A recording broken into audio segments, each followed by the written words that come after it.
Shalom semua warga kerajaan yang dilindungi and kept for Jesus Christ. Dalam firman Tuhan dalam 1 Korintus pasal 10 itu adalah peringatan bagaimana bangsa Israel yang sudah dikeluarkan dari Mesir, tapi satu generasi itu semuanya tidak boleh masuk ke tanah yang dijanjikan kecuali cuma 2 orang aja, yaitu Yosua dan Kaleb, sebab berbeda spirit yang ada pada mereka. Di dalam 1 Korintus 10 ayat 12 saya katakan, sebab itu siapa yang menyangka bahwa ia teguh berdiri, hati-hati supaya ia jangan jatuh. Dikatakan di sana bagaimana mereka jatuh bersungut-sungut. Jangan lupa ya, ini masih tahun 5786 sekarang ya, 5786. Itu pay itu tuh mulut. Dosa bisa dari mulut. Percabulan tentu saja juga dengan mulut mulainya ya. Dan kita semua harus tahu, kalau merasa kamu tidak mungkin kalah, hati-hati. Dosa yang tersembunyi adalah merasa dirinya paling benar. Nah saudaraku, saya ini dulu waktu remaja belajar judo ya. Jadi saya suka melihat yaitu bagaimana pertandingan daripada seorang judoka wanita dari Jepang namanya Uta Abe. Uta Abe ini sejak 16 tahun jadi juara dunia. Selama 5 tahun tidak ada yang bisa mengalahkan dia. Dan paling banyak bisa tahan 1 menit dengan dia. Luar biasa. Bersama dengan kakaknya Hifumi Abe, tahun 2024 pada waktu Olimpiade, mereka sudah bertekad untuk mengawinkan medali emas pria dan wanita judo. Dan pada saat itu apa yang terjadi? Dia dikalahkan oleh seorang yang bukan yang sidit, bukan orang yang musuh yang hebat, yang bahkan yang masih baru dari Uzbekistan. Dan pada saat itu dia menangis dan dia menangis. Kenapa? Dianggap enteng. Kalau saudara lihat latihannya Uta Abe, laki-laki aja nggak latihan seperti itu. Wah, luar biasa. Tapi ada satu hal, menganggap enteng musuh, merasa diri pasti menang. Itu sesuatu yang berbahaya sekali. Karena itu setiap daripada kita harus ingat, roh itu penurut, tapi daging ini lemah. Kalian saudaraku, firman Tuhan berkatalah, pray, berdoalah dan berjaga-jagalah. Siaga dan waspada. Karena itu saya belajar sesuatu dari kejadian ini. Apa yang terjadi? Dia tidak terus menangis, dia bangkit. Dan 2025 dia memenangkan kejuaraan dunia. Ya, dia menangkan kejuaraan dunia, dia bangkit saudaraku. Dan dia mengalahkan yang juara Olimpiade. Itu yang mengalahkan juga lawannya. Luar biasa. Setiap daripada kita harus berhati-hati. Jangan merasa diri hebat. Jangan merasa diri arrive. Jangan merasa diri ini pasti tidak bisa jatuh. Mari kita berhati-hati. Siapa tahu kita jatuh. Kalau itu saya ingatkan. Jamu ya, jaga mulut ya. Jaga diri ya. Jaga pengajaran dan baru kita bisa jaga kawanan. Terutama juga jaga pikiran. Karena peperangan itu ada di sini. High-minded itu dianggap tidak baik oleh Tuhan. Dan juga self-righteous. Merasa diri benar. Ini saudaraku. Dan firman Tuhan ini mengingatkan setiap ada kita. Terutama untuk saya. Kalau saya merasa diri, saya tidak bakal jatuh. Saya tidak mungkin kalah. Saya tidak mungkin dikalahkan. Hati-hati. Pelajaran daripada Uta Abe ini. Yang luar biasa. Dan salah satu yang saya lihat. Kan dia seorang judoka. Dia potong rambutnya pendek. Tetapi yang lebih daripada itu. Dia masuk dalam dunia fashion. Hati-hati saudaraku. Saya masih ingat juara dunia kita. Rudi Hartono main film saudaraku. Dan sejak itu sedikit sempat merosot prestasinya. Karena itu kita sebagai tentara Tuhan. Sebagai pemenang dalam Kristus. Mari kita berhati-hati. Siaga, waspada. God bless you. Amin. Amin. Amin. Puji nama Tuhan. Shalom. Sekali lagi shalom. Haleluya, saya yakin dan percaya semua yang datang pada sore hari ini penuh dengan sukacita, amin. Sebab kita punya Allah yang luar biasa. Boleh dong kasih tos kanan kirinya, katakan Allah kita luar biasa. Haleluya. Haleluya. Mari sebelum kita mulai ibadah ini kita satu hati dalam doa. Bapa, kami mengucap syukur Tuhan untuk segala kasih setiamu Tuhan. Kami sangat bersyukur untuk segala pengorbananmu, bahkan kau mati di kayu salib. Rela berkorban bagi setiap kami Tuhan. Sore hari ini kami mau datang kepadamu Tuhan, kami mau nyembah Engkau Yesus. Kami juga berdoa Tuhan untuk bangsa kami Indonesia Tuhan. Untuk kota kami Bondowoso Tuhan. Biar Engkau yang memberkati Tuhan setiap pemimpinnya. Apapun yang mereka kerjakan dalam nama-Mu Engkau buat berhasil Tuhan. Tak lupa kami berdoa bagi gereja kami Tuhan. Gembala senior kami, gembala sidang kami di tempat ini Engkau yang menjamah Tuhan. Haleluya. Kami mau datang kepadamu Yesus. Terima kasih Tuhan.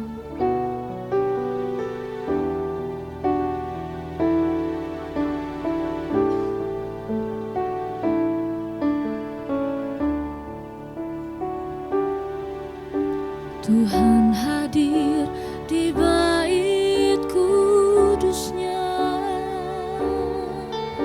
saat umat mencari wajahnya, berseru, berdoa, bersujud menyembah dan menikmati kehadirannya. Tuhan mau dekat dengan umatnya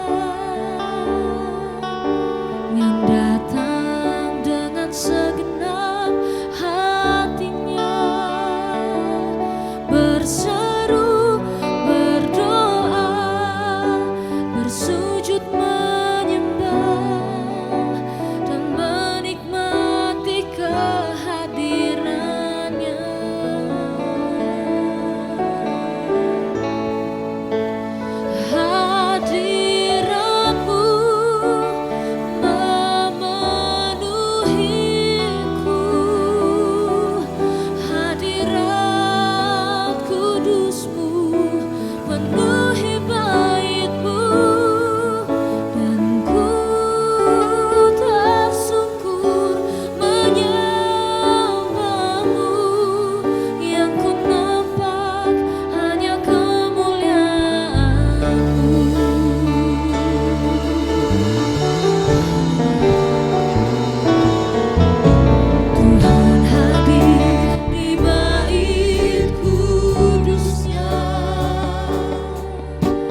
memuji-muji Engkau Yesus.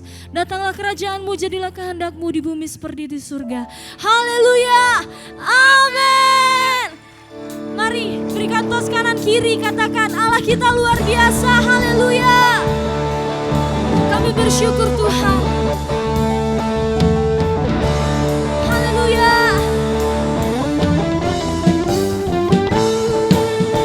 Masuk hadirat-Nya dengan hati bersyukur.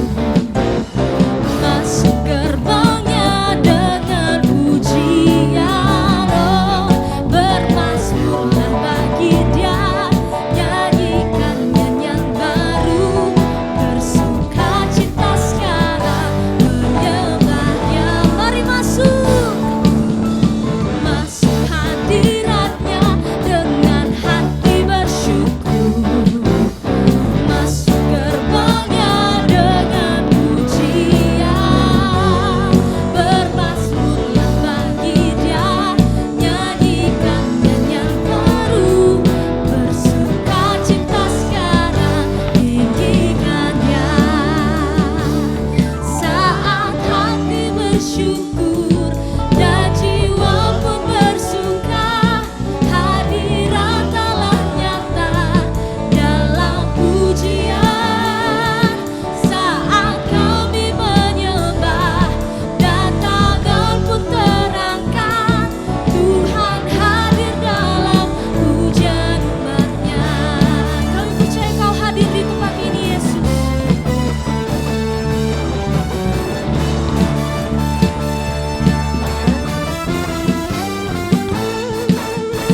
Masuk hadirat-Nya dengan hati bersyukur.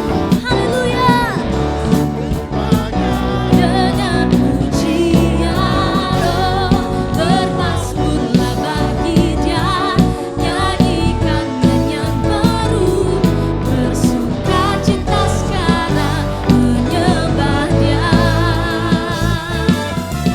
Masuk hadirat-Nya dengan hati bersyukur.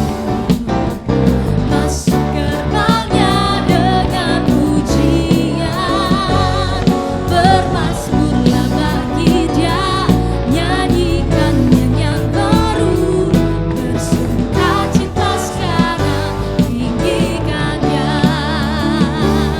Saat hati bersyukur dan jiwa pun bersuka, hadirat Allah nyata dalam pujian. Oh, saat kami menyembah, datangan pun terangkat, Tuhan hadir dalam pujian umat-Nya. Saat hati bersyukur dan jiwa pun bersuka, hadirat Allah nyata dalam pujian. Oh, saat kami menyembah, datangan pun terangkat, Tuhan hadir dalam pujian umat-Nya. Tuhan hadir dalam pujian umat-Nya. Tuhan hadir dalam pujian umat-Nya. Haleluya. Mari yang mau bersuka cita bagi Allah kita katakan haleluya. Kami bersyukur Tuhan.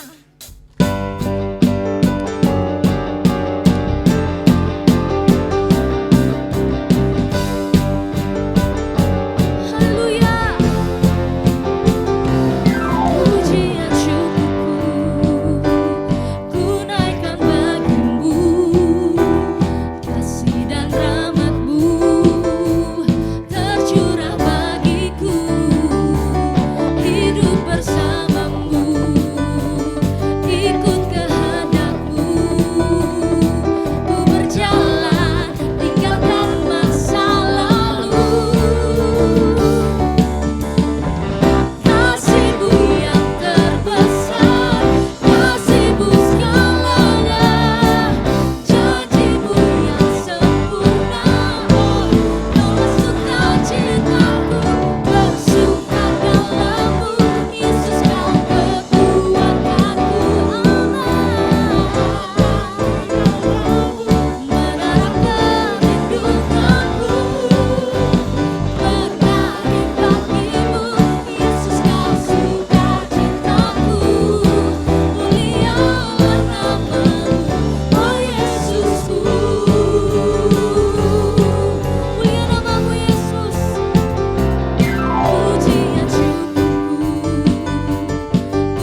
kami rasakan Kau ada di tempat ini, Yesus. Mari kita siapkan hati kita untuk mendengarkan kebenaran firman Tuhan. Biar kita semakin mengenal Yesus, Sang sumber kehidupan kita.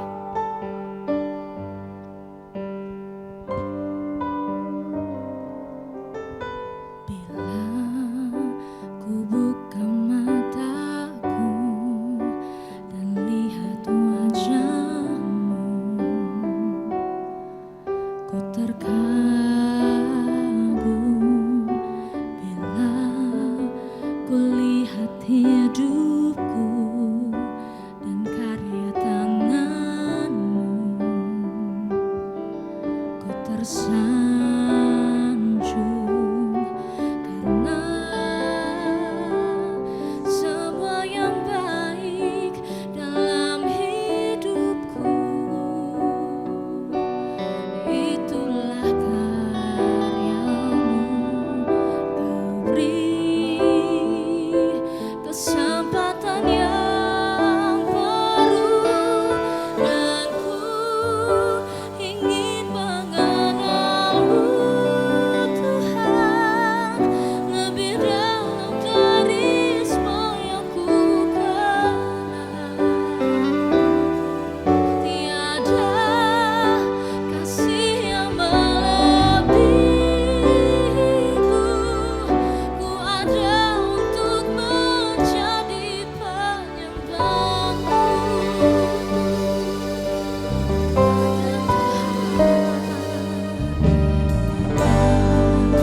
Ku buka mataku dan lihat wajah-Mu,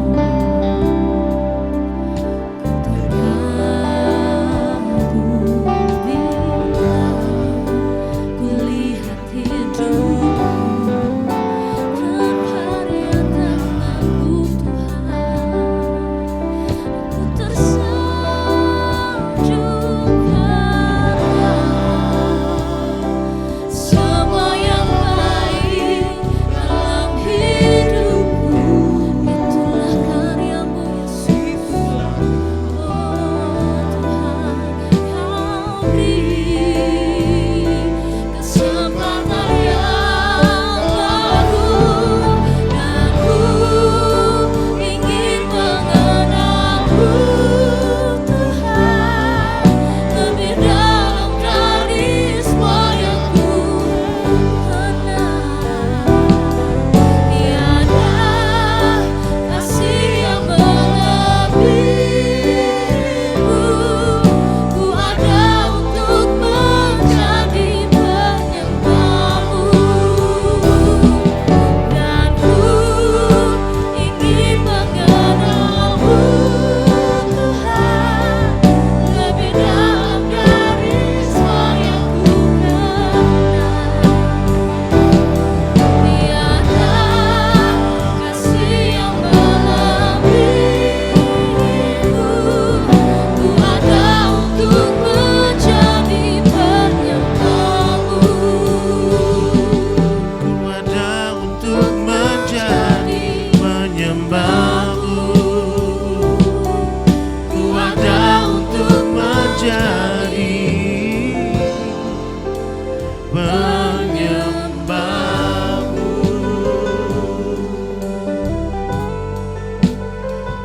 Kami sungguh bersyukur Tuhan untuk kebaikan-Mu, untuk hadirat-Mu di tengah-tengah kami. Dan kami percaya bahwa kuasa-Mu mengubahkan setiap kami. Malam hari ini Tuhan, berbicaralah bagi setiap kami. Sampaikan isi hati-Mu Tuhan. Buat kami mengerti. Kami mau tetap waspada dalam kebenaran yang Tuhan boleh nyatakan dalam hidup kami. Di dalam nama Yesus Tuhan, berkati umat-Mu di tempat ini. Kami ucap syukur dan berdoa. Haleluya. Amin. Kita beri tepuk tangan buat Tuhan. Shalom Bapak Ibu Saudara. Terima kasih untuk Pak Herman dan Ibu dan juga semua hamba Tuhan di Rock Bondowoso ini. Saya bisa ada di sini berbagi apa yang Tuhan ingin sampaikan buat setiap kita. Saya percaya bahwa Bapak Ibu Saudara mengalami kemurahan Tuhan sepanjang bulan ini. Ya, dan pastinya saudara sudah membahas hal ini almost every week. Setiap bulan ya, setiap minggu, khusus tema kita tentang staying vigilant, berbicara tentang tetap waspada. Haleluya. Saudara, kewaspadaan itu adalah hal yang sebenarnya harus menjadi gaya hidup Anda dan saya.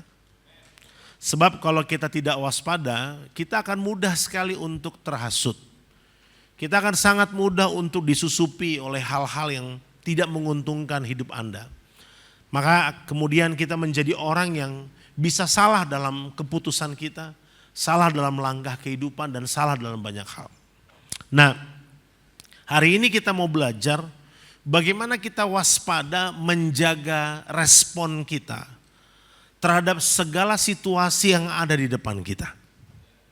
Amin Bapak Ibu Saudara.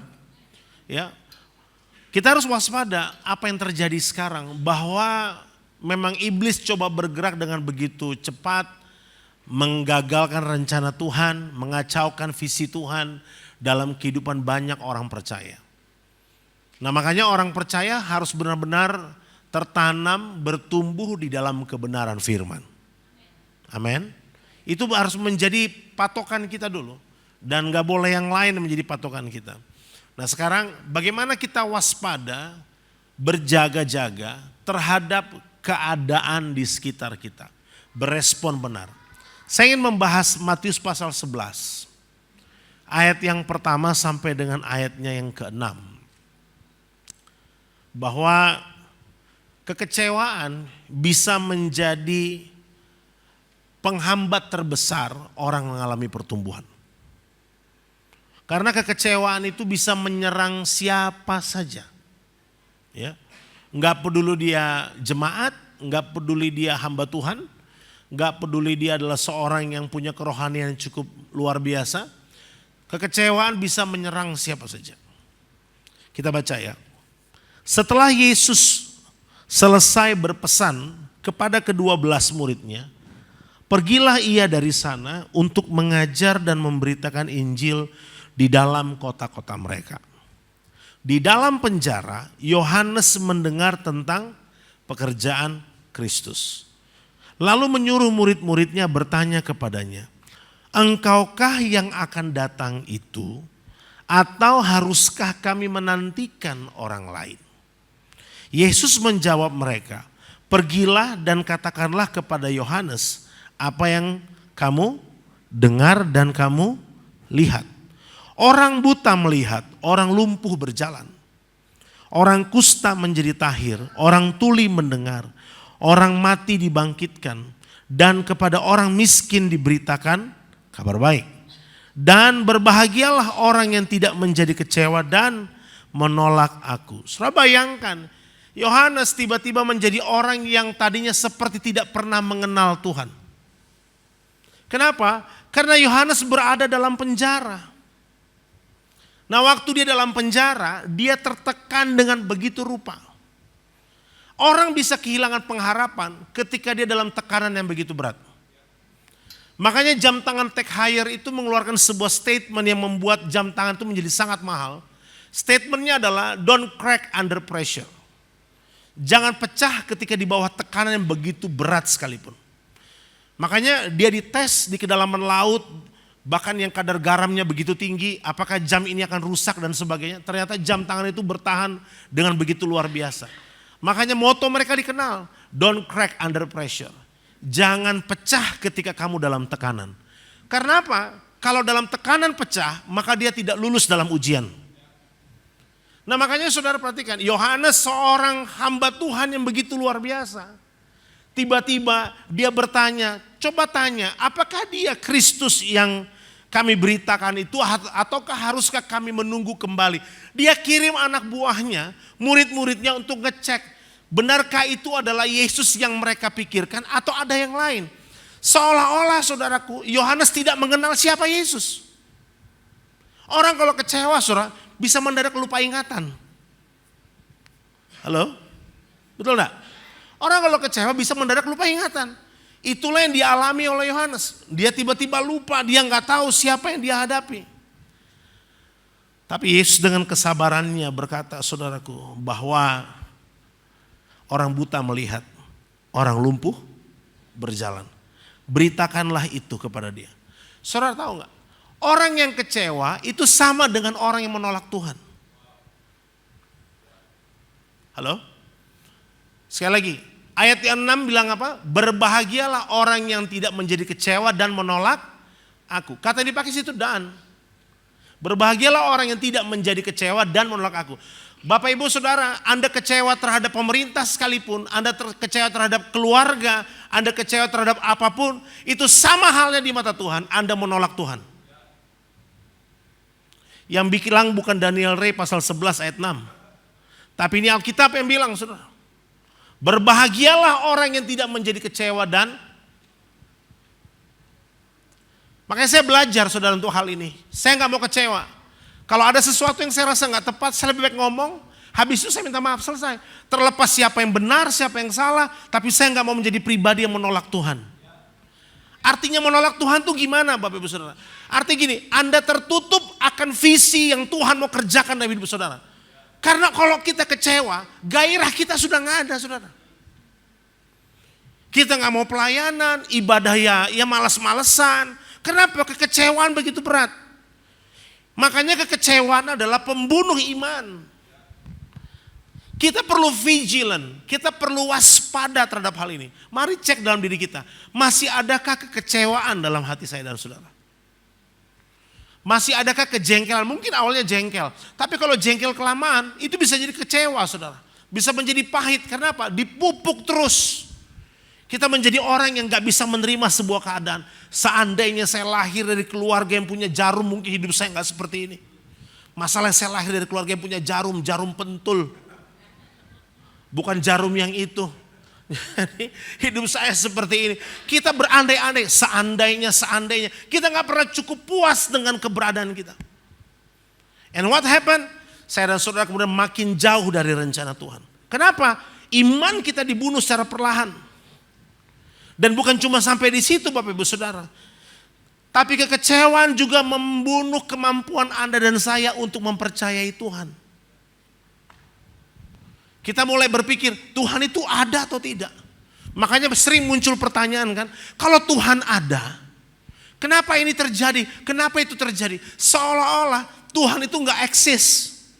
Dan eksistensinya dipertanyakan bagi banyak orang. Karena apa? Kenapa kita pertanyakan? Karena Tuhan tidak bergerak seperti yang Anda dan saya mau. Lalu kemudian kita menjadi orang Kristen yang buat Tuhan versi masing-masing. Kenapa itu terjadi saudara? Kekecewaan. Bayangkan Yohanes seorang yang begitu diurapi. Tiba-tiba mendadak gak kenal siapa itu Yesus. Dia utus murid-muridnya. Coba kamu tanya, benarkah dia ataukah kita harus menunggu lagi?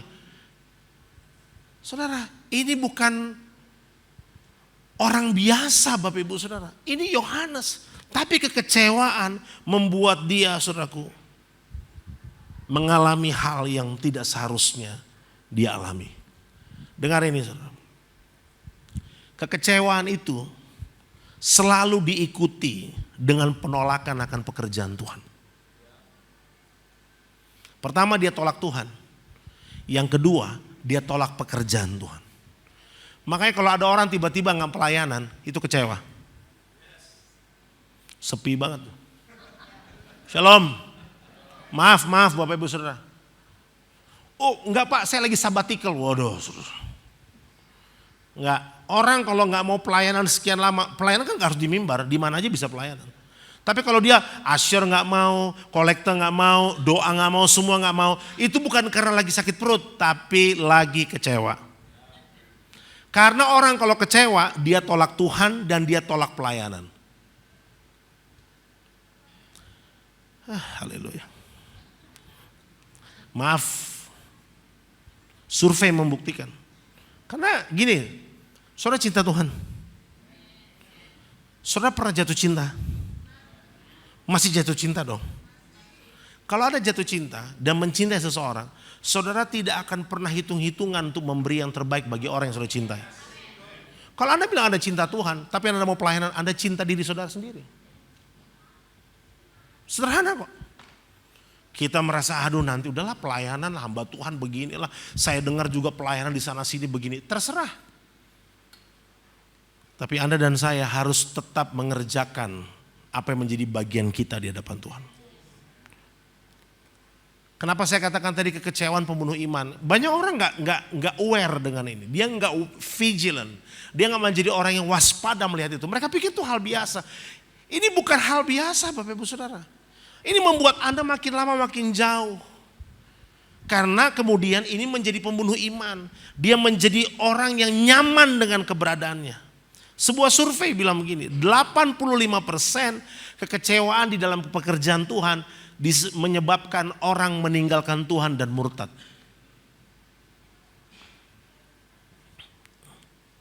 It happened. Makanya kapan Yohanes berubah? Yohanes berubah karena di ayat yang ke-6. Ayat yang ke-6 bilang ini, pergi, beritakan buat dia, berbahagialah orang yang tidak menjadi kecewa dan menolak aku. Artinya Tuhan lagi bilang gini, kalau kamu tetap kecewa, kamu tolak aku. Tapi kalau kamu mau disebut berbahagia, sederhana, jangan kecewa.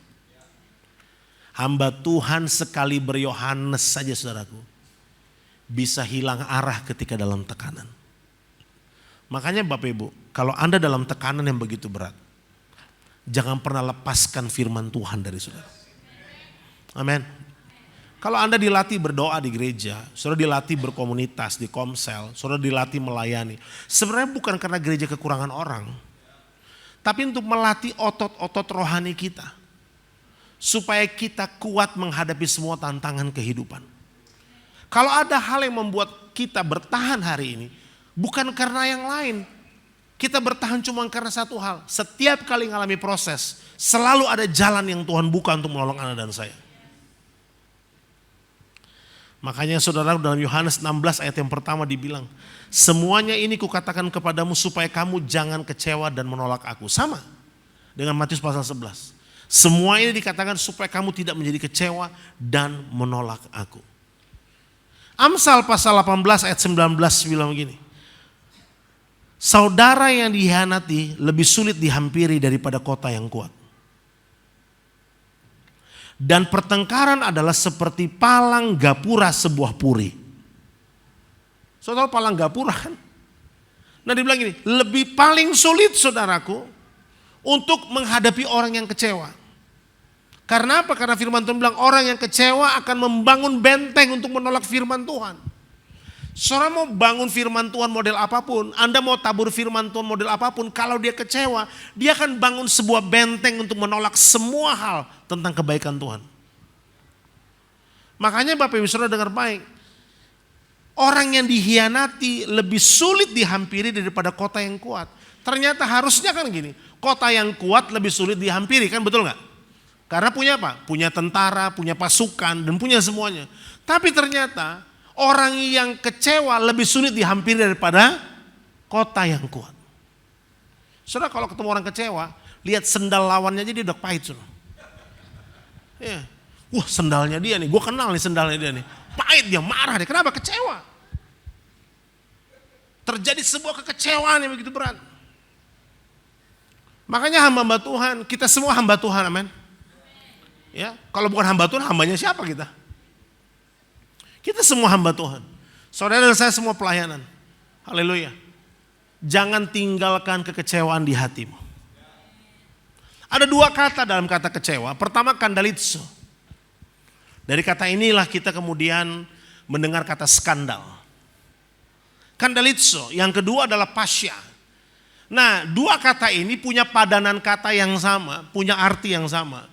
Baik itu kandalitso maupun pasya. Kecewa itu diterjemahkan sebagai orang yang terperangkap. Saudara tahu yang terperangkap ya? Terperangkap, dia gak bisa ngapa-ngapain. Begitu Anda buka diri saudara untuk kecewa, Anda terperangkap dan saudara gak bisa ngapa-ngapain. Pernah buat perangkap untuk tikus di rumah? Entah itu yang dari lem, atau yang kemudian yang dari besi. Begitu tikus itu masuk perangkap, itu tikus tiba-tiba gak bisa agile. Dia gak bisa menjadi tikus yang lincah seperti sebelumnya. Gak bisa, kenapa? Terperangkap. Waktu kita kecewa, kita gak bisa maksimal dalam banyak hal. Kita tiba-tiba jadi orang yang blow on, saudara. Kita jadi orang yang gak tahu mau ngapain. Tiba-tiba lupa firman Tuhan, tiba-tiba lupa teman, lupa pelayanan. Karena apa? Sakit hati.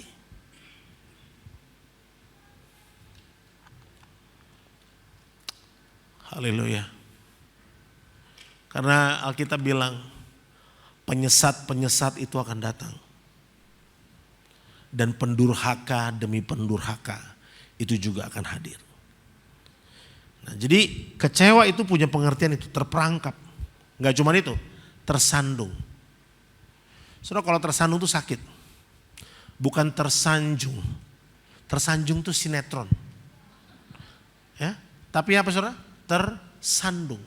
Sudah terperangkap, tersandung, ya. Kemudian kata yang paling mengerikan dari dua kata padanan dua kata ini adalah apa? Hidup yang tercabik-cabik. Makanya sampai ada lagunya kan, sakitnya tuh di sini. Di sini, di sini, di sini. Kenapa? Begitu sakit, ini seperti ada sesuatu yang merobek-robek hidupnya. Dia gak bisa ngapa-ngapain. Makanya bagi orang yang hidupnya kecewa, membuat benteng perlawanan itu adalah hal yang biasa buat dia. Ya, membuat benteng perlawanan itu menjadi hal yang biasa. Saudara lihat, semua yang terjadi di dunia hari ini itu dimulai dari hal tersebut. Makanya tidak kebetulan kalau pemimpin rohani kita memberikan sebuah tema yang begitu dahsyat. Tetaplah waspada. Setuju ya bahwa iblis itu gak terlalu pintar? Saya ulang. Setuju ya kalau iblis itu gak terlalu pintar? Kenapa Pak? Iya, karena dia coba menjatuhkan kita selalu di tempat yang sama bolak-balik. Dia gak pernah punya ide di tempat yang lain. Halo? Tapi masalahnya iblis itu telaten.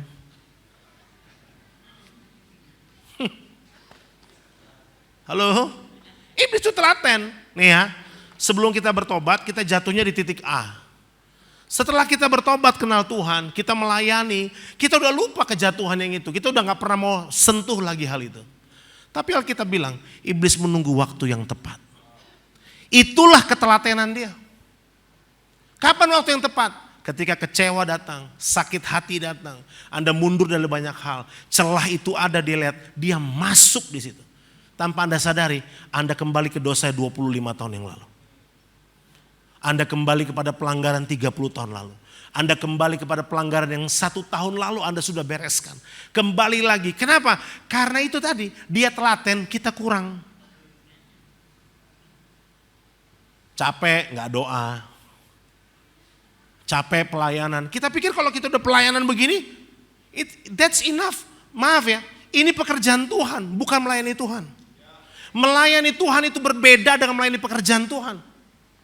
Khotbah ini pekerjaannya, tapi melayani Tuhan adalah membangun hubungan pribadi dengan Tuhan. It's not about how many times, bukan berapa lama, dan it's not about how long saudara mau bangun berdoa dengan Tuhan. Enggak, 5 menit pun cukup di mata Tuhan, tapi Anda membangunnya dengan kesungguhan dan rasa lapar dan haus.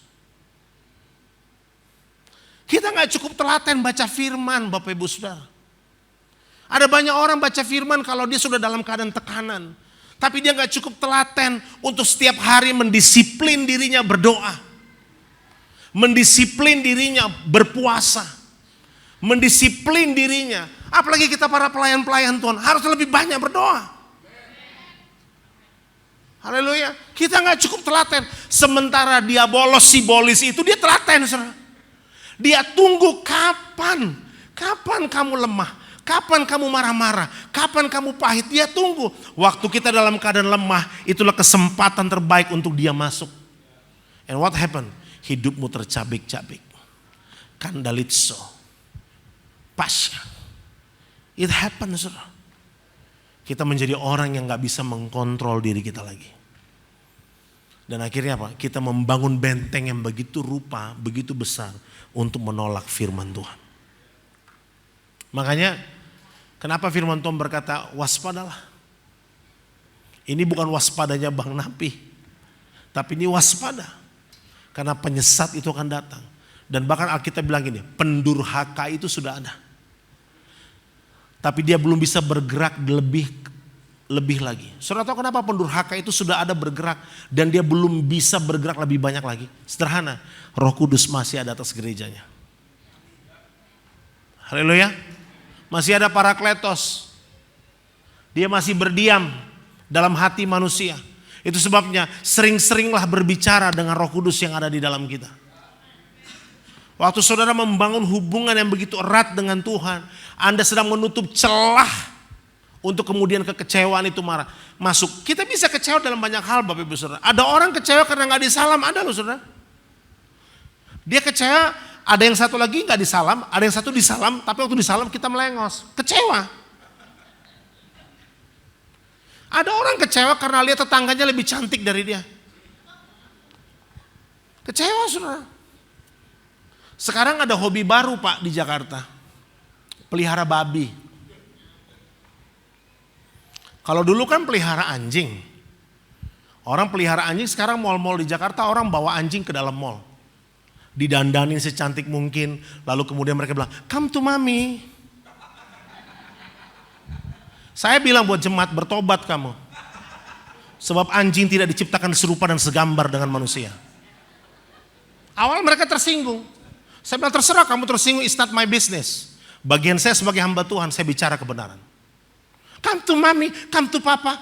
Oh my God, sama suaminya dia gak mesra saudara. Sama anjingnya mesra banget. Anaknya gak pernah dicium, anjingnya dicium. Oh haleluya. Gak lama enci saudara di depan kasih bakso sama saya. Seneng Pak dikasih bakso. Saya pikir ada apa nih kok tiba-tiba tetangga depan rumah kok ngasih bakso. Enggak, anjingnya ulang tahun. Jadi saya diberkati oleh anjing. Dan dia undang semua yang punya anjing sepanjang perumahan itu. Mereka nyanyi happy birthday to you. Anjingnya kuk. Sekarang peliharanya babi namanya piglet. Mahal Pak. 30 juta, 60 juta. Babinya lucu. Saya bilang iya kayak enci lucu. Pak pendeta bisa aja iya. Pelihara babi saudara. Saya bilang jangan kasih ke depan rumah. Ini orang Manado susah. Kita bikin babi ricang ana. Nada selesai minimal cukyok lah. Bikin Brenebon dan sebagainya. Orang pelihara babi saudara. Waduh. Kenapa? Kecewa. Saya gak bilang orang pelihara anjing itu karena kecewa, enggak. Tapi kalau sampai berlebihan, anaknya aja gak pernah dipeluk seperti dia peluk anjingnya. Dia lebih sering cium anjingnya daripada cium suaminya. Something happen. Halo, saudara harus waspada. Jangan Anda anggap itu hal biasa. Perhatikan baik-baik. Akhir zaman sudah di depan mata. Sekarang LGBTQR, QRIS bahkan. Plus dan sebagainya. Isu LGBT buat generasi ini cuma satu. Sampai kemudian mereka persempit sebagai child free. Isunya cuma satu. Saya bicara buat generasi muda. Isunya cuma satu. Apa isunya saudara? Supaya tidak ada benih ilahi yang muncul. Karena kalau wanita dengan wanita gak ada benih ilahi saudara. Pria dengan pria gak ada benih ilahi. Karena kalau ada benih ilahi berarti ada satu keturunan baru yang lahir. Yang akan menghancurkan kalajengking itu. Halo? Makanya saudara lihat kan bayi-bayi sulung mau dibunuh dulu di Israel. Ini bukan isu baru. Tapi kita anggap itu hal biasa. Banyak orang pikir itu biasa. Di luar negeri kalau kita ngomong seperti ini pendetanya akan dipenjara. Apa yang terjadi pada Charlie Kirk? Karena bicara kebenaran. Inilah tantangan dunia hari ini. That's why you need to vigilant. Saudara perlu waspada. Kenapa? Tema besar kita tahun ini adalah the year of preparation. Apa yang kita persiapkan? Kita gak pernah tahu di akhir tahun Tuhan mau buat apa buat gereja ini. Kita nggak pernah tahu Tuhan mau buat apa yang dahsyat buat rumah tangga saudara. Kita nggak pernah tahu. Itu sebabnya perlu waspada. Jangan tinggalkan jalan kuno. Apa jalan kuno itu? Merenungkan firman Tuhan, baca Alkitab dan berpuasa. That's the old way. Itu jalan kuno yang dianggap nggak populer. Itu zaman GBDI, Pak. Itu zaman-zaman dulu, Pak. Waktu kita baru-baru bertobat. Enggak, sampai hari ini orang yang suka merenungkan firman Tuhan itu orang dahsyat, saudara. Alkitab bilang renungkanlah firman Tuhan itu siang dan malam supaya engkau dapat bertindak hati-hati. Jangan pernah tinggalkan perenungan firman, saudara. Jangan pernah tinggalkan doa dan puasa, saudara. Jangan pernah tinggalkan itu. Bangun itu, saudara, Bapak Ibu saudara. Karena hanya itu yang membuat kita tetap stay firm. Tetap kuat dalam segala hal ketika goncangan ada. Kalau enggak, kita gampang kecewa. Mereka sudah mengalihkan perhatian bukan lagi kepada manusia tapi kepada hewan. Makanya muncul sekarang kan. Bagaimana manusia dengan hewan dan seterusnya. Saya selalu berkata hati-hati, hati-hati. Gak apa-apa. Saya bilang, jangan bilangnya come to papa ya, jangan. Itu namanya anjing. Panggil aja, apa kayak namanya Bruno kah, Fernandes kah, terserah. Tapi jangan bilang come to papa, never. Tapi kalau Anda gak terima, saya bilang ya gak apa-apa. Yang penting saya sampaikan, jangan sampai suatu hari kamu menyesal. Sebab yang diciptakan serupa dan segambar, Selem dan Demut, dalam karakter dan rupa Allah hanya manusia. Gak ada yang lain. Dan kehendak Allah hanya dikerjakan bagi dalam manusia. Manusia mengerjakan kehendak Allah. Gak pernah diberikan kehendak Allah itu dikerjakan oleh tanaman, oleh hewan, oleh alam semesta. No, tapi hanya pada manusia. Amin, Bapak Ibu Saudara. Jadi ini menjadi penting buat kita. Karena mungkin saja kita tetap melayani di mimbar ini. Tapi kemudian kita bisa tetap kecewa di saat yang bersamaan. Tahukah Anda? Kita sebenarnya sedang tidak memberi makan kerajaan Allah. Tapi kita sedang memberi makan kerajaan kegelapan. Karena Tuhan tidak diuntungkan. Kita melayani tapi tetap kecewa. Tuhan mau kita pulih. Karena waktu Anda dan saya pulih, kewaspadaan itu muncul dalam kehidupan kita. Maka ini peringatan buat kita semua. Pengkhotbah pasal yang 10 ayat 4. Jika amarah penguasa menimpa engkau, janganlah meninggalkan tempatmu. Karena kesabaran mencegah kesalahan-kesalahan besar. Amin. Saya ulang ayat ini bagus banget ayat ini. Jika amarah penguasa menimpa engkau, Pengkhotbah 10 ayat 4. Janganlah meninggalkan tempatmu. Karena kesabaran mencegah kesalahan-kesalahan besar. Kalau ada tekanan yang begitu berat dalam hidup saudara, jangan cepat bereaksi ketika kekecewaan datang. Beresponlah benar. Apa bedanya reaksi dengan respon? Reaksi adalah sesuatu yang muncul dari luar. Tekanan yang muncul dari luar. Kita bereaksi. Tapi respon adalah sesuatu yang muncul karena pengenalan dari dalam. Itu sebabnya ada sebuah moto di GBI dulu. Bukan soal benar atau salah, tapi respon. Karena reaksi adalah tekanan yang muncul dari luar, Bapak Ibu Saudara. Kita bereaksi, orang bilang, oh kamu tuh begini, kita bereaksi, kita marah. Kita bereaksi, Bapak Ibu. Orang bilang kamu jelek, kita marah. Padahal mungkin ada benarnya. Sehingga kita perlu memperbaiki diri, tapi kita marah. Kita terpengaruh dengan perkataan orang, kita terpengaruh dengan penilaian orang. Kita kemudian menjadi orang yang tidak menjadi diri sendiri. Kita bereaksi salah. Kenapa? Karena tekanan dari luar. Tapi kalau saudara berespon benar, saudara kenal Tuhan. Yang diajarkan Pak Arifin buat kita ada 3 kungfu itu kan. Know your God, know your enemy, and know yourself. Kenali Tuhan, kenali diri saudara, dan kenali musuhmu. Kalau saudara kenal Tuhan, saudara bisa mendeteksi mana yang datang dari Tuhan dan mana yang bukan. Makanya Bapak Ibu Saudara, kita perlu berespon benar. Bukan bereaksi. Orang yang waspada adalah orang yang berespon. Kalau orang berespon, dia punya persiapan. Ingat kan perumpamaan 5 gadis bodoh dan bijaksana? Karena di merekanya bereaksi, mereka berpikir nanti aja belum datang kok. Kalau sudah mendekati baru saya punya persiapan. Tapi orang yang berespon benar, dia punya persiapan entah kapan pun datangnya. Dia tahu apa yang harus dia persiapkan. Itu respon Bapak Ibu Saudara. Kekecewaan adalah bentuk reaksi, bukan bentuk respon. Tapi orang yang berespon adalah bukti pertumbuhan kedewasaan rohani kita. Makanya ini menjadi hal yang sangat luar biasa buat kita. Pada akhirnya Yohanes Pembaptis saudara menerima apa yang terjadi dalam hidupnya. Karena perkataan Yesus, berbahagialah orang yang tidak menjadi kecewa dan menolak aku. Saya mau kasih contoh buat saudara dalam Lukas pasal 5. Nanti saudara buka saja di rumah, saya gak punya waktu untuk membaca ayatnya. Tapi Lukas pasal 5 ini cerita tentang Petrus.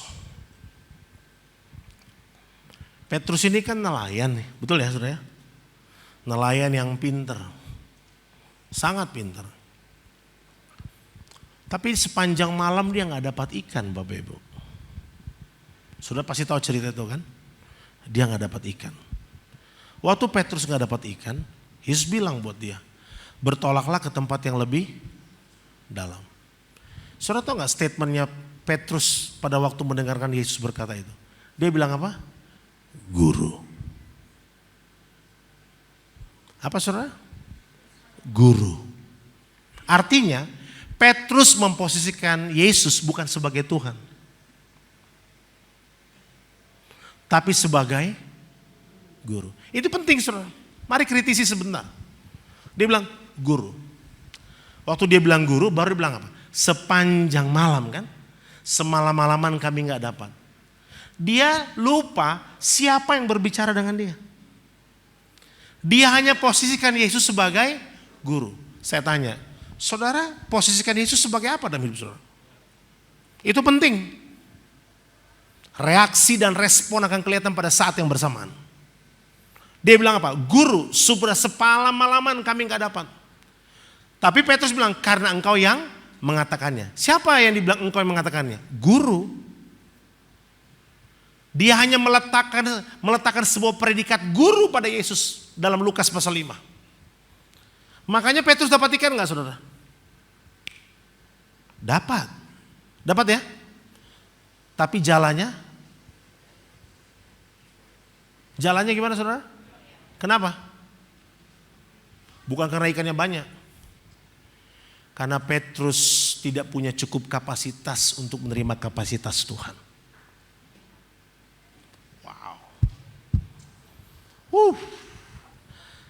Dia hanya meletakkan Yesus hanya sebagai guru. Bahasa Inggrisnya tepat. And the net is broke.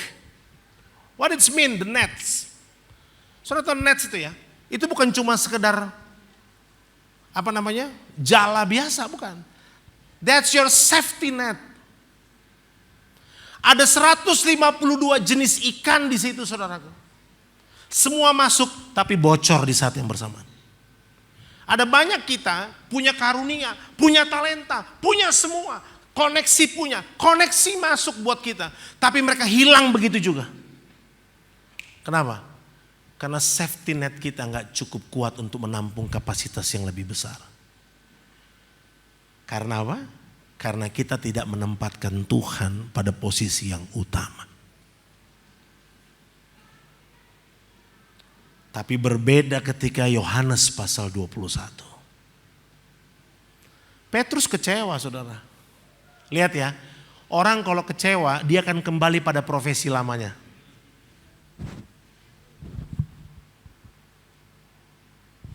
Pagi. Saya ulangi. Orang kalau kecewa kembali pada profesi lamanya. Petrus balik loh jadi penjala ikan. Dalam Yohanes pasal 21. Dia sudah diangkat derajatnya. Diangkat. Bukan lagi penjala ikan. Menjadi murid. Tapi karena kecewa. Dia kembali lagi menjadi nelayan. Baca nanti di rumah Yohanes 21. Sampai kemudian mereka tidak pernah menyadari Yesus sudah berdiri di tepi pantai. Menyiapkan apa? Arang. Di atas itu sudah ada apa? Bobara bakar. Ikan bakar. Ketika Petrus tahu itu adalah Yesus, saya tanya, pelan-pelan saya kupasin buat saudara. Kalau saudara naik kapal, saudara lihat laut yang indah, kan ada nelayan nih suka mancing ikan. Dapat ikan banyak gak nih? Bagi-bagi dong. Hah? Ya, saudara, kalau saudara lihat laut yang indah, saudara pengen nyebur gak sih? Pengen ya Pak ya, nyebur. Kalau saudara mau nyebur ke, katakanlah di pantai Sanur gitu, apa yang saudara lakukan? Saudara pakai seragam lengkap atau saudara buka baju saudara? Buka baju kan? Tapi Yohanes 21 bilang gak gitu. Waktu Petrus tahu itu Yesus, orang kan mau terjun harusnya buka bajunya. Dia gak, malah pakai baju. Dia tidak membuka bajunya, tapi dia memakai bajunya. Dia terjun ke bawah. Boom. Menghampiri Yesus. Dan saudara tahu, kali ini jalannya tidak goyak. Anda bisa lihat perbandingan Lukas pasal 5 dengan Yohanes pasal 21. Kenapa? Sudah pulih. Dia tahu itu adalah Tuhan. Makanya pertanyaannya kan, menurut kamu siapakah aku ini? Yang lain bilang nabi, hanya Petrus yang bilang apa? Engkau adalah Mesias. Artinya apa saudaraku? Petrus punya pewahyuan masa kini. Anda gak bisa hidup dengan pewahyuan 10 tahun lalu Bapak Ibu Saudara. Saudara bisa hidup dengan pewahyuan minggu lalu. Anda harus hidup dengan pewahyuan yang selalu baru. Sehingga setiap kali Tuhan bertanya dan setiap kali Tuhan berfirman, saudara punya jawaban sama Tuhan. Petrus ditanya, menurut kamu siapa aku? Petrus bilang, engkau adalah Mesias. Orang lain gak punya pewahyuan itu, Petrus punya. Kenapa? Dia belajar lewat semua proses yang ada. Belajar mengenal Tuhan. Waktu tinggal 2 jam 25 menit lagi. Saya dengar dari Pak Gembala, Anda adalah orang yang haus dan lapar akan firman Tuhan. Jadi kita akan terus berjalan selama 2 jam ke depan.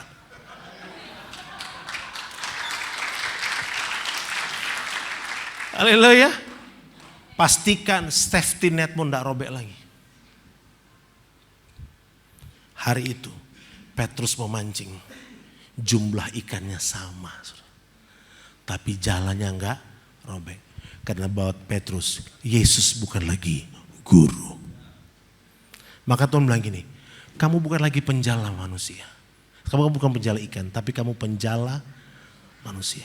Kata yang dipakai gini, gembalakanlah domba-dombaku. Amin. Domba yang gimana saudara? Yang modelnya kayak Petrus. Saya gembalakan orang-orang jadi bapak rohani, jadi kakak rohani. Modelnya yang kayak saya juga saudara. Jujur Pak Herman tahu. Iya modelnya kayak saya. Jadi saya gak bisa komplain saudara. Sama. Keras kepalanya sama. Keras kepalaku sama dengan. Jadi saya harus sabar. Kenapa? Karena dulu pemimpin saya sabar buat saya. Jadilah saya hamba Tuhan. Jadi saya juga harus sabar buat mereka. Kenapa? Saya gak boleh sombong. Kenapa? Saya ingat. Saya juga kayak dia persis. Sama. Susah diatur. Kepala batu. Ikan asin kepala batu enak saudara. Tapi kalau manusia kepala batu tuh enggak enak saudara. Jadi saya lihat diri saya. Makanya Tuhan bilang Petrus gembalakanlah domba-dombaku. Domba yang gimana? Yang kayak lu modelnya. Yang sekarang percaya besok lupa. Tapi Tuhan itu baik. Saya tutup dengan hal ini saudaraku. The cure of disappointed atau obat dari kekecewaan. Cuman ini, bertumbuhlah dalam pengenalan akan Tuhan. Dan yang kedua, izinkan Tuhan bergerak dalam hidup saudara. Setuju saudara? Mari kita berdoa.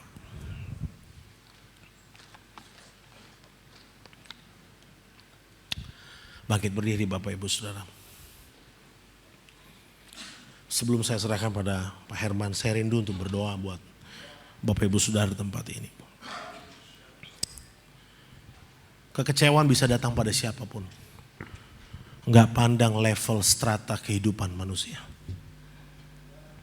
Tapi kalau saudara membuka dirimu untuk Tuhan, maka Tuhan yang akan bergerak dan berjalan dalam kehidupan saudara. Enggak ada yang lain, hanya Tuhan. Bergerak dengan caranya.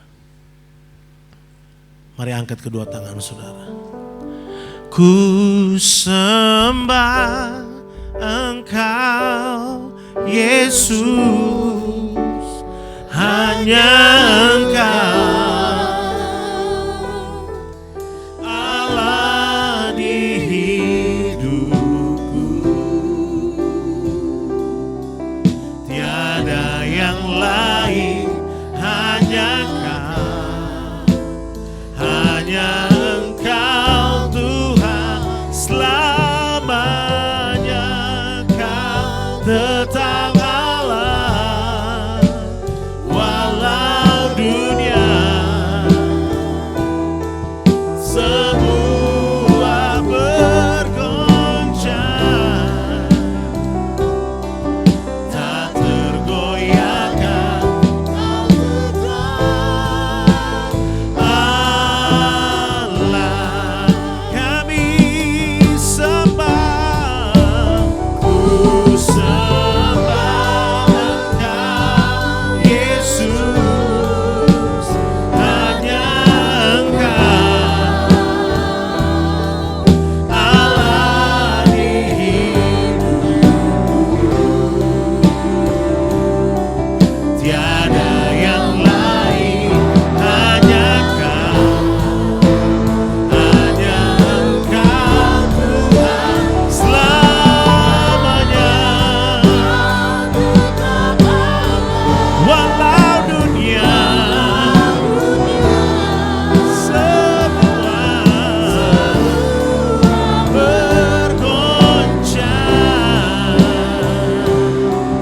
tak tergoyahkan. Kau tetap Allah.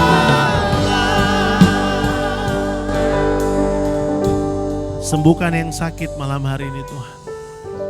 Jamah kami Tuhan. Kami pastikan kami tidak tinggal dalam amarah. Kami mau pastikan kami tidak tinggal dalam kekecewaan. Kami gak mau buka pintu sedikit pun untuk kerajaan kegelapan masuk dan menggagalkan rencana besar Tuhan dalam hidup kami. Hari ini kami belajar dari Engkau Tuhan.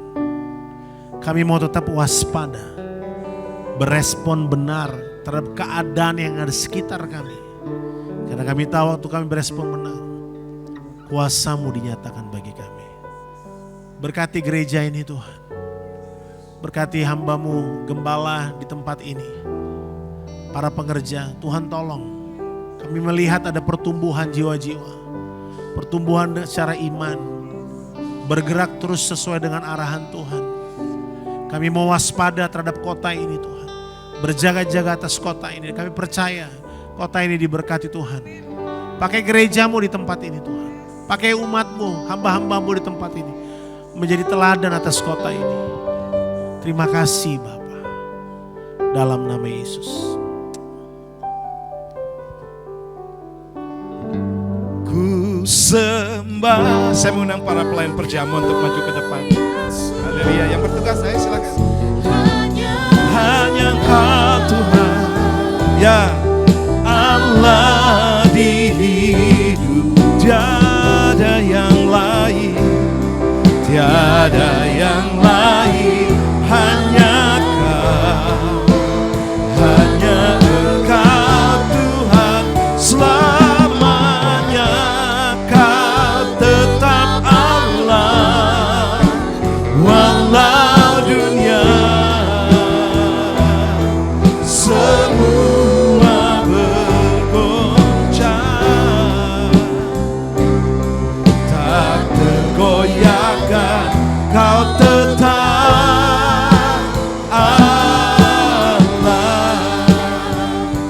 masuk dalam perjamuan kudus, ini bukan rutinitas, melainkan Tuhan kembali mengingatkan akan perjanjian kekal yang Tuhan ikatkan bagi kami.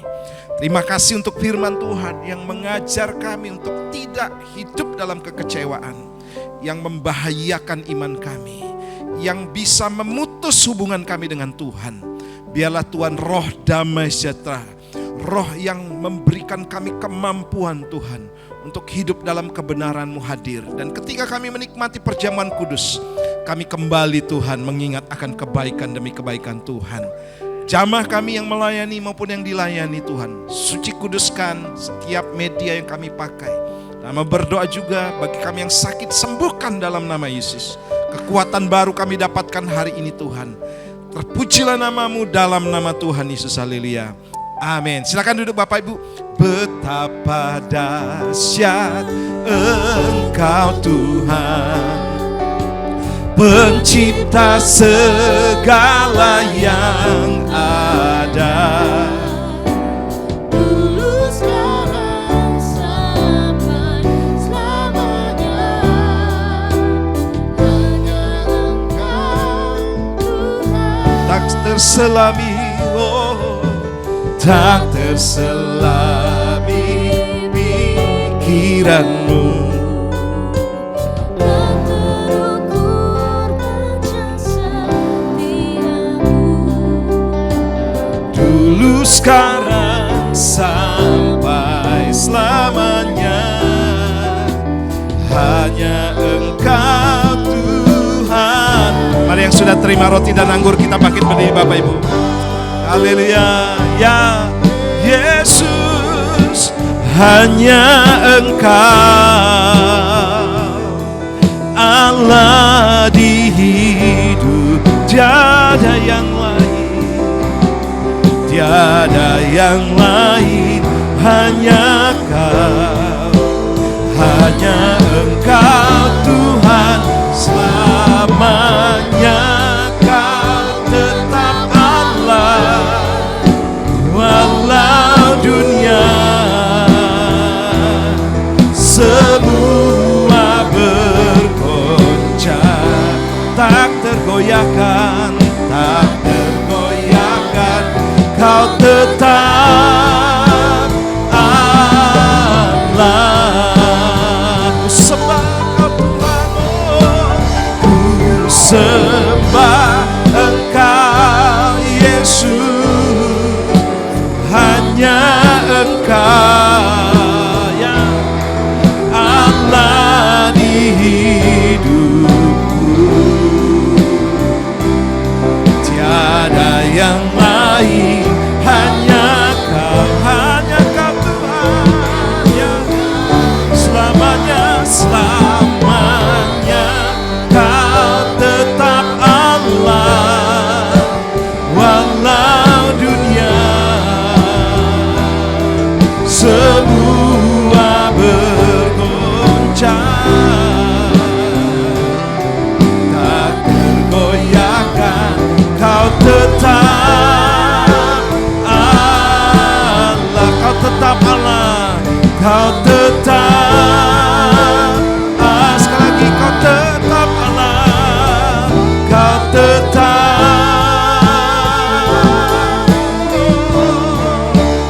Allah.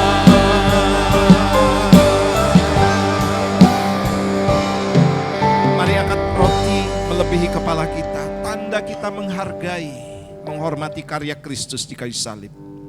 Saudara, sebelum kita masuk perjamuan kudus ini, ketika kita mengangkat roti ini, saudara melihat 2000 tahun yang lalu Yesus disalibkan, Dia berkorban, nyawanya Dia taruhkan buat kita, Dia mati buat kita. Satu pengorbanan yang luar biasa.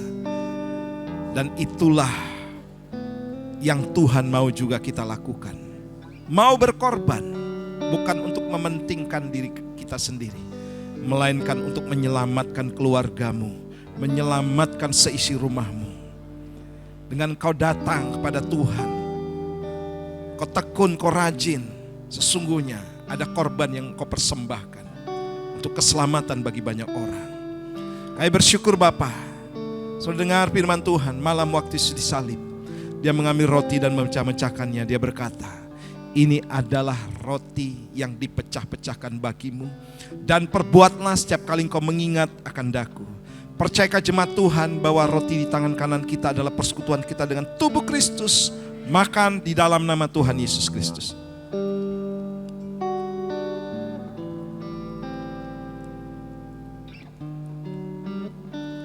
Mari angkat cawanmu. Kami mengucap syukur Tuhan, darah itu menyembuhkan kami. Darah itu menjadi meterai bahwa kami adalah anak-anak Allah. Darah itu juga Tuhan yang membasuh segala dosa dan pelanggaran kami. Sehingga setiap kali kami menikmati yaitu darah Kristus hari ini, Engkau memberikan kami banyak kesempatan demi kesempatan melalui firman Tuhan yang kami dengar hari ini Tuhan. Kami tahu darah itu juga menyucikan dosa kami yang pernah kami lakukan. Dan selanjutnya kami mau berangkat dari hari ini dengan pewahyuan yang baru yang kami dapatkan hari ini. Untuk kami melihat masa depan yang jauh lebih luar biasa lagi. Terima kasih Bapa. Sesudah itu dia mengambil cawan dan mengucap berkat dan dia berkata, ini adalah cawan perjanjian baru yang dicurahkan bagimu. Dan perbuatlah setiap kali engkau mengingat akan daku. Percayakah saudara bahwa cawan pengucapan syukur di tangan kanan kita adalah persekutuan kita dengan darah Kristus? Minum di dalam nama Tuhan Yesus. Mari sejenak kita buka tangan di hadapan Tuhan. Ucapan syukur kepada Tuhan. Ucapkan syukur buat kesembuhan, buat pemulihan, buat firman yang luar biasa yang hari ini kita terima. Yang nilainya jauh lebih berharga daripada emas, perak, permata, dan segala kekayaan yang ada di dunia ini. Firman Tuhan yang menyelamatkan hidupmu. Firman Tuhan yang akan membawa engkau masuk kepada level yang lebih lagi yang Tuhan inginkan. Ora patakarala barala. Bersyukur saudara, bersyukur buat anugerahnya. Syarabarala. Terima kasih Tuhan. Terima kasih Yesus. Kau sangat baik Tuhan. Haleluya. Ya, katakan terima kasih. Aku bersyukur Tuhan. Aku bersyukur oh Yesus Tuhan. Terima kasih Yesus. Kau sangat baik, oh Tuhan. Inilah yang ku renungkan setiap waktu. Nyanyian pujian dan pengagungan kepadamu.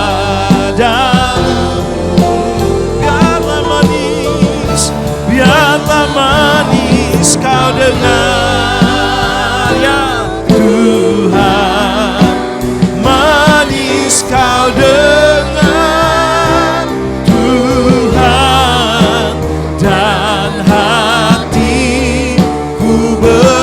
dan hatiku bersuka, dan hatiku dan hatiku yang ku bersuka. Karena mari beri tepuk tangan paling meriah buat Tuhan kita. Sorak kemenangan, haleluya. Terima kasih Bapa, kami bersuka cita hari ini. Firman-Mu menguatkan kami Tuhan. Berkati hamba Firman-Mu yang sudah Tuhan pakai, yang Kau utus Tuhan dari tempat yang jauh untuk hadir di kota ini Tuhan, menjadi berkat bagi semuanya yang ada di tempat ini. Terima kasih Bapa, segala pujian, hormat, kemuliaan bagi nama Tuhan. Di dalam nama Tuhan Yesus yang diberkati dengan penuh sukacita, katakan bersama-sama, amin. Silakan duduk Bapak Ibu.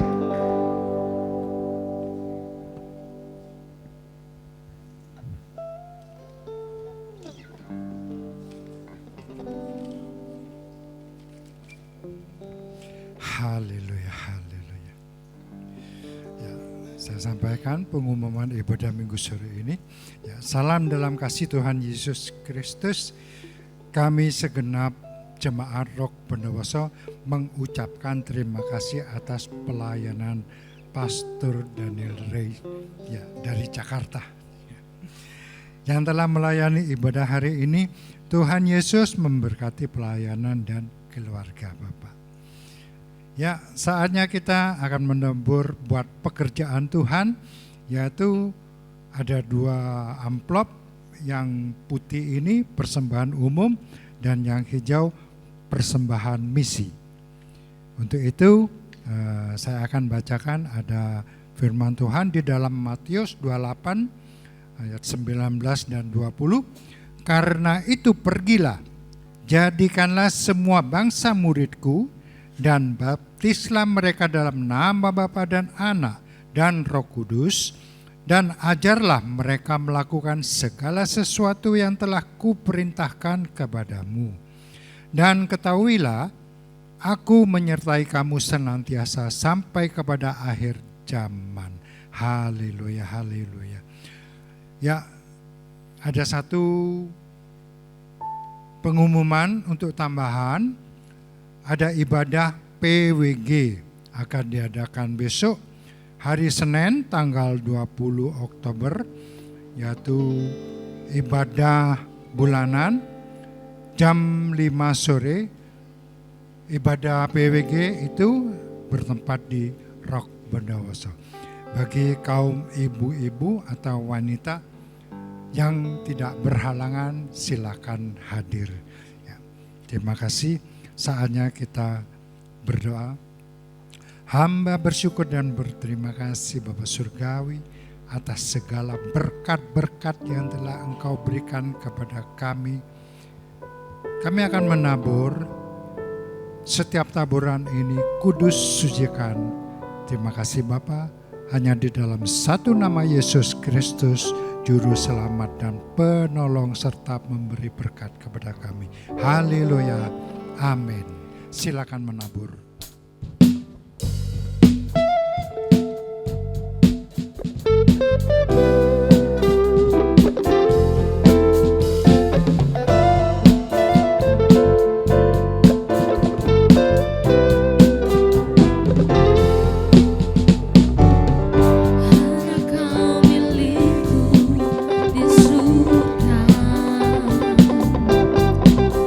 Tiada yang ku ingini di bumi.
pahlawan kecil. Yesus panglimaku, Tuhan di pihak kita.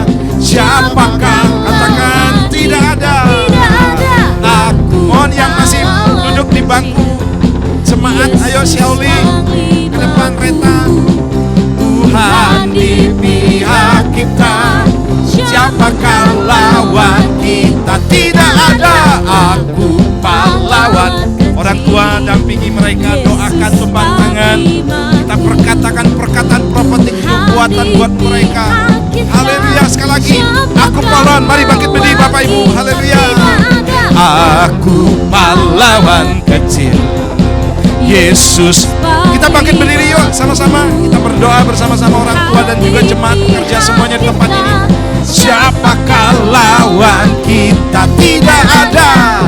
Mari saudara arahkan tangan kita kepada anak-anak. Bapak, aku bersyukur buat anak-anak di tempat ini yang mau dididik dan orang tua juga mau mengantarkan mereka untuk dibina, diperlengkapi dengan firman Tuhan.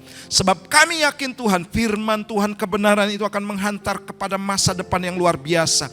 Sebab firman itu akan berjalan di depan mereka sebagai penerobos dan ada kemuliaan Tuhan menyertai di barisan belakang mereka. Dan mereka Tuhan punya masa depan yang terindah, terbaik, termanis dalam kehidupan mereka. Tuhan akan sertai dalam segala pendidikan, dalam studi mereka diberikan hikmat, kepandaian. Bahkan Tuhan karakter yang baik muncul dari kehidupan anak-anak kami. Mereka menjadi berkat bagi banyak orang di sekeliling mereka, di sekolah, di rumah tangga mereka. Juga para orang tua Tuhan berkati dengan segala usaha pekerjaan. Kami yakin Tuhan, keimaman bagi para orang tua juga dijalankan, membawa anak-anak generasi mereka hidup dalam kebenaran. Kami berkati mereka dengan berkat generasi, yaitu berkat Allah Abraham, Allah Ishak, Allah Yakub menjadi bagian kehidupan anak-anak kami. Dalam nama Tuhan Yesus, yang percaya katakan bersama-sama, amin. Silakan duduk kembali, silakan kembali. Kita akan akhiri, tetap bangkit berdiri Bapak Ibu. Haleluya. Kita akhiri ibadah ini ya. Mari angkat kedua belah tanganmu dan arahkan hatimu kepada Tuhan. Terima berkat. Pulanglah dalam anugerah dan bawalah pulang segala yang terbaik turun dari sorga atas rumah tangga, atas bisnis, atas usaha, atas pekerjaanmu, sehingga apapun yang kau kerjakan dalam kebenaran Tuhan buat berhasil. Kemanapun kakimu melangkah dalam kebenaran juga, di situ akan menjadi milik pusakamu. Akan berjalan dari kemenangan kepada kemenangan yang lebih besar lagi, dari anugerah kepada anugerah yang lebih besar lagi. Kendaraanmu adalah kendaraan yang penuh dengan kemenangan. Dan terima berkat ini di dalam nama Bapa, Putra dan Roh Kudus. Yang percaya katakan bersama-sama, amin. Tuhan Yesus berkati. Selamat hari Minggu.